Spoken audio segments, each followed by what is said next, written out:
Yes, so I'm going to talk about Let America Be America Again. Um, Let America Be America Again is the title of a poem written by Langston Hughes, which is this guy, in 1938.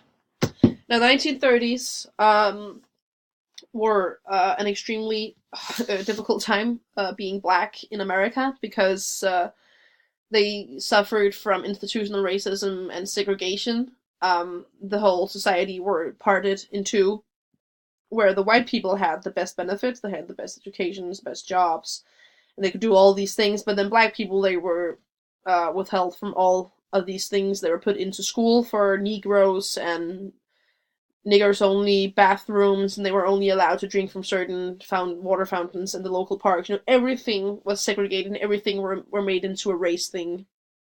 So, for example, white people, white kids, white children couldn't study the same books as black kids did. They have like books for each race because the white kids shouldn't have to read in a book a black kid had written in. Um, so the poem is written under extremely racist circumstances for the American society. And so, what is the poem about? The poem is about better times, both in the past and in the future. Um, he starts the poem by saying, "Let America be America again. Let it be the dream it used to be. Let it be the pioneer on the plain, seeking a home where he himself is free." This refers back to the pioneers, as he mentions, where people came from Europe to make a better life for themselves.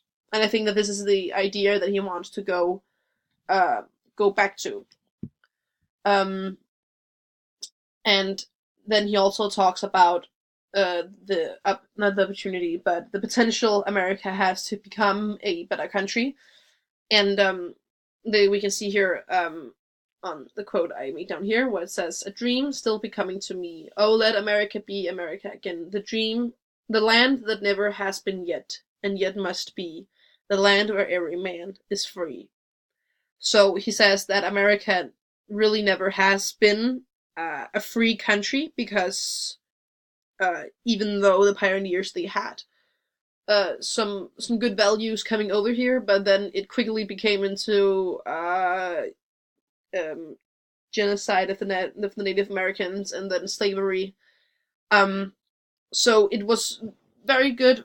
Like the values, the start values for America is good, and then what he wants is to bring back those values into society and make it a free country again, which really applies to the American dream. And I think that the American dream is both being criticized but also being praised in this poem by. I think that he says that the American dream is nothing but a dream to the black people. You know, that the American dream is a good dream and it's a good thing, and everyone should be able to live the American dream. But black people just weren't able to do that because they were held down by a racist society and a racist government. So that just it was really nothing but a dream to them and not a thing of reality. And then he also talks a lot about the common people of America and the workers, and I think that he mostly talks about black people, of course, because he is a black man. And this is written under racist times with segregation. So, but he also refers actually to European people and to people who worked their way to get here and people who were working for this country and hardworking, decent people that aren't the slave owners, that aren't government, that aren't the the owners of the factories. The common workers and common people. So, the message. As I said before, I think that the primary message is that America really hasn't been a great country, but it has the potential to be one. Um, and then also that America is built on the back of slavery and hardworking people. And we can see that here where he says, "For I am the one who left dark Ireland's shore, and Poland's plain, England's grassy lea, and torn from black Africa's strand, I came to build a homeland of the free." So he talks about how people came from all around the world to America to build this place. And some left on their own free will, and some were sold by slave owners in Africa to slave owners in America. And some people came by free will, some people didn't, but they're all here to build the homeland of the free. And so I think that he wants the country to actually be free. And this is a bit of an irony because the homeland are free, but he said that they were torn from back Africa.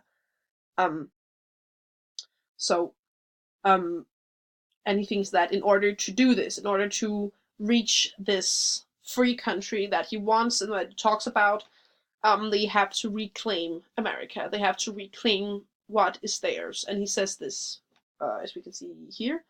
Um, we the people must redeem our land, the mines, the plants, the rivers, the mountains, and the endless plain. All that stretch of these great green states, and make America again. That they, the people being the workers and the slaves and the black people and the workers, that they need to reclaim, they need to redeem what is theirs because they built it. They've worked those plains all their lives, and the slave owners and the capitalists, they never did anything but just count the money. So it's actually not theirs, but it's the workers' property.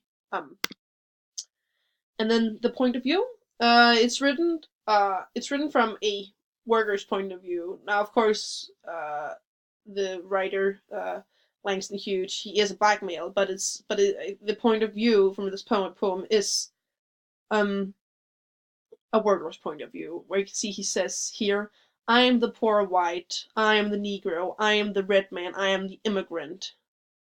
And finding only the same old stupid plaint of dog eat dog, of mighty crush the weak. And here he says that he is all of these oppressed people in America, which were the majority of people there.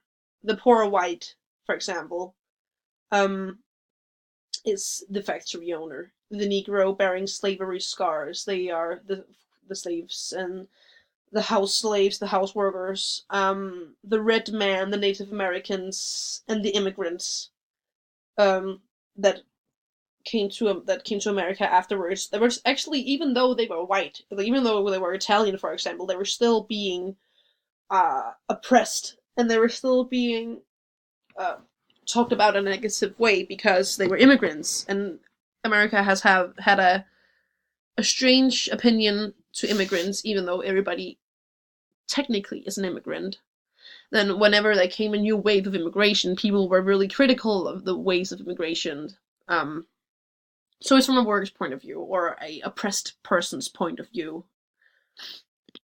Then the technicalities and the tone. There's a lot of alliteration.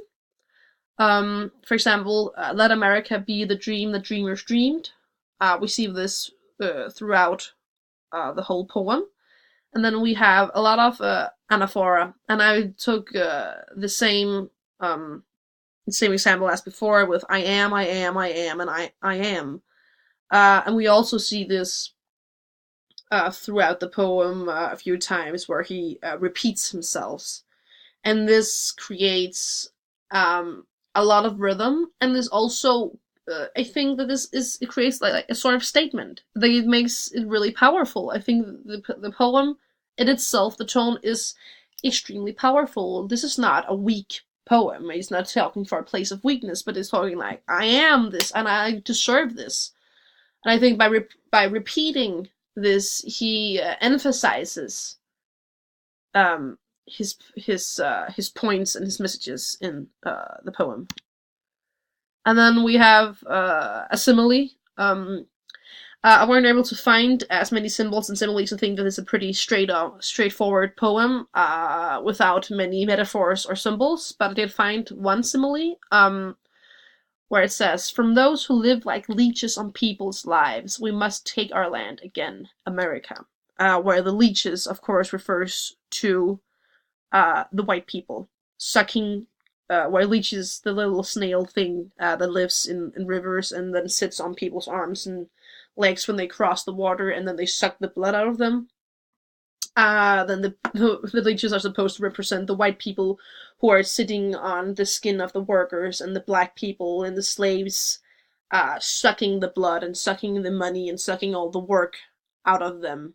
That they want the people to work for them, but they're taking all of the goods and all of the money and all of the profit. And then I think my time is up, and that was it. I don't have much more. So yes.